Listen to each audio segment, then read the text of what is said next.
Hello my favorite people, if you have been subscribed to my music reaction channel, then you know we just reacted to Eurovision, and the UK came out with not a single point. Nobody voted for the UK. Y'all legit got 0 points from the jury vote and the public vote. And I was wondering why the heck that is. Like, does everybody just not like y'all's performances like I do? Or is there like a team effort to make the UK lose every time? I don't know. Some people were saying you just give bad performances and songs. Some people were saying it's because of Brexit and the rest of Europe just hates you.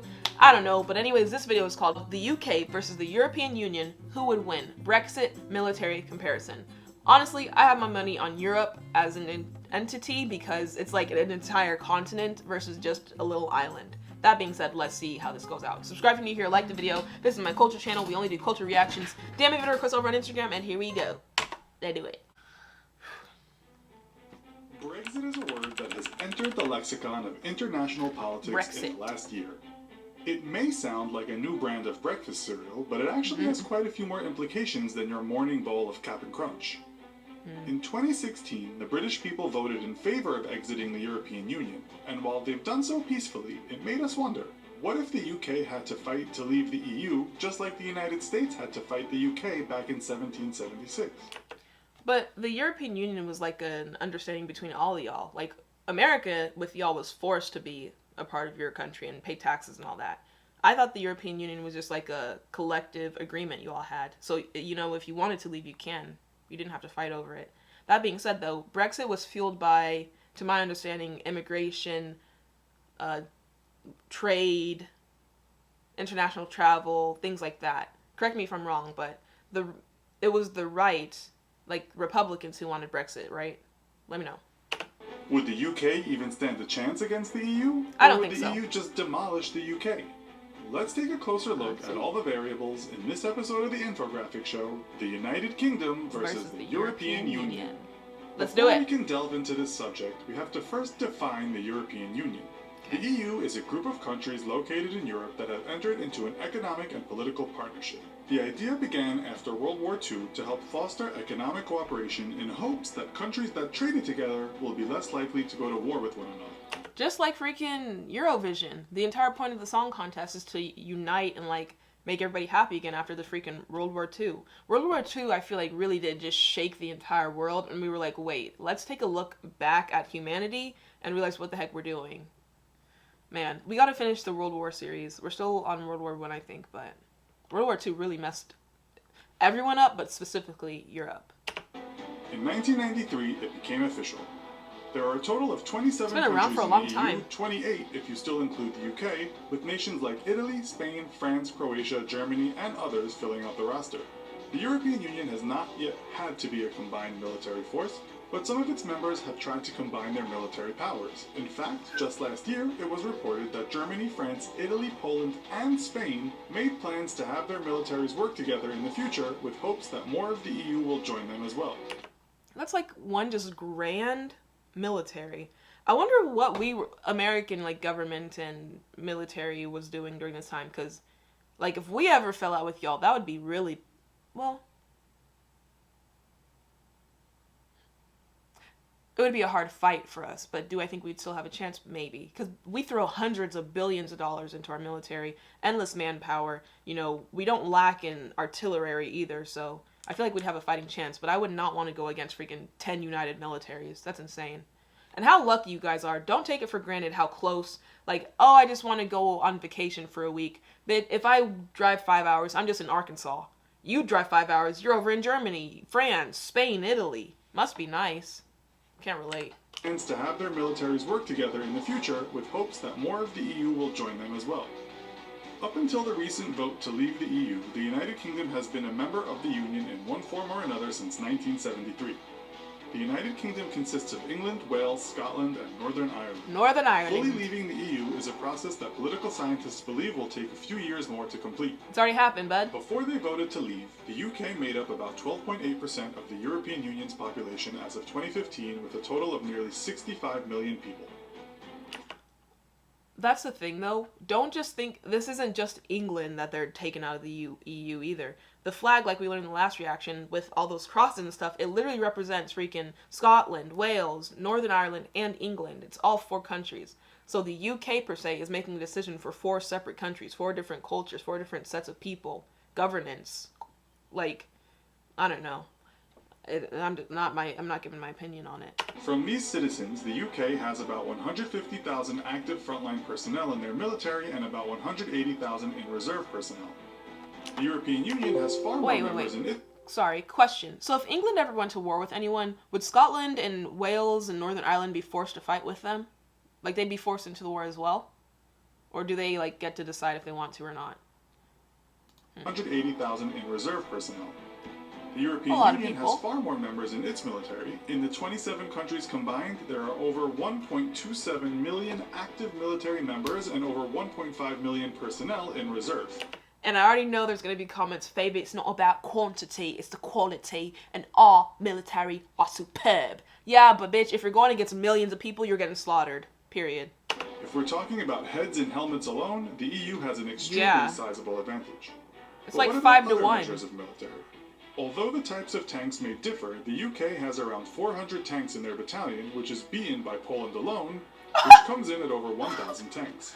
The UK also has 6,000 AFVs, 90 SPGs, 138 towed artillery, and 42 MLRSs, while the EU has 6,300 tanks, 43,000 AFVs, 2,200 SPGs, 3,350 towed artillery, and 1,030 MLRSs. That being said, though, who are those people who beat, like, the Roman Empire, I think, with the big horse, the Trojan horse? Like, they just outsmarted the military. So yeah, the Romans had, like, all this massive men, massive power, utilitarian, but if you're smart about it and know what you're doing, you can maneuver to where you can come out on top. So I wouldn't count the UK out just yet, just because freaking Poland alone outnumbers them in everything. You know, if they go about it, and they've been around for so long, or y'all have been around for so long, I'm sure you could think of something that would give you a fighting chance. I'm still not betting on you, but you have a fighting chance. The EU clearly wins on land, but what about the sky? The United Kingdom has around 880 total aircraft involved in their defense system, while the European Union has a whopping 5,900 birds in the sky. That many winged beasts would be insurmountable. Maybe the European Union is the real-life mother of dragons. Sorry, Daenerys Targaryen, Why are you bringing Game of Thrones into this, buddy? What are you doing? Now, also, though, we also aren't taking into we're not taking into account that the UK has allies as well. So I'm sure just because they're not a part of the EU, like, they're going to lose their allies. For instance, Canada, America, all the other colonized places y'all have done throughout the world. Like, everybody, not everybody, but people are still, I guess, entangled to the Queen. So if you're going against the EU, I'm sure America would have your back in some way. So we'd probably give you, like, planes and stuff, too. A new Khaleesi in town.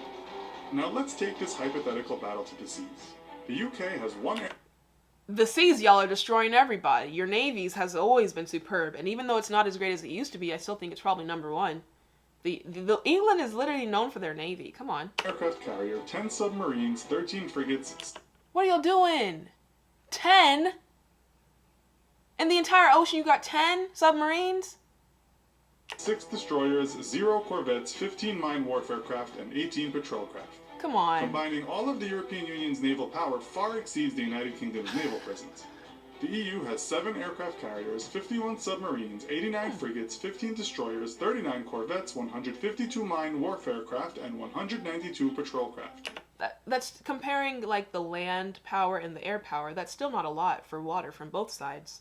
I wonder how much America has. Like, is just water warfare not a thing anymore? Interesting.